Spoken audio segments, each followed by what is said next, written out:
Les scooters et les voitures sans permis sont souvent synonymes d'accès à la liberté et à l'indépendance pour les adolescents.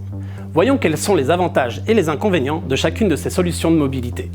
Tout d'abord, rappelons que pour conduire dès 14 ans un cyclomoteur, c'est-à-dire un 2 roues de moins de 50 cm3, ou une voiture sans permis, autrement appelée quadricycle léger motorisé, la validation du permis AM est obligatoire pour toute personne née à partir de 1988. Dans les deux cas, la réglementation est identique. La vitesse est limitée à 45 km/h et la conduite est interdite sur les autoroutes et voies express. En pratique, les scooters et les voitures sans permis offrent des avantages différents en termes de confort et de sécurité. En effet, les scooters sont particulièrement vulnérables en cas d'accident, la seule protection du conducteur étant son équipement et son casque. À bord d'une voiture sans permis, les occupants sont protégés par la carrosserie, retenus par des ceintures, et certains modèles disposent même d'airbags ou de l'ABS. Les voitures sans permis gardent également leur avantage lorsqu'il s'agit de confort. En effet, les occupants sont à l'abri des intempéries et selon le niveau d'équipement, peuvent même bénéficier du chauffage ou de la climatisation.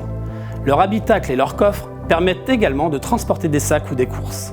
A l'inverse, un scooter utilisé en cas d'intempérie augmente le risque d'accident ou de chute et ne dispose que de peu d'espace pour embarquer des effets personnels. Quelques avantages sont toutefois à retenir du côté des scooters.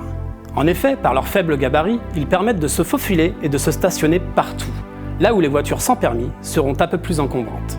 Les scooters sont également plus avantageux d'un point de vue budgétaire. Ces derniers sont moins onéreux à l'achat, consomment moins de carburant et sont généralement moins chers à assurer.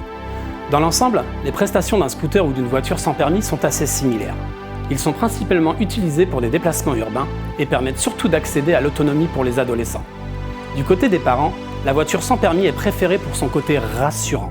Elle permet de savoir que son enfant est plus en sécurité que sur un 2 roues.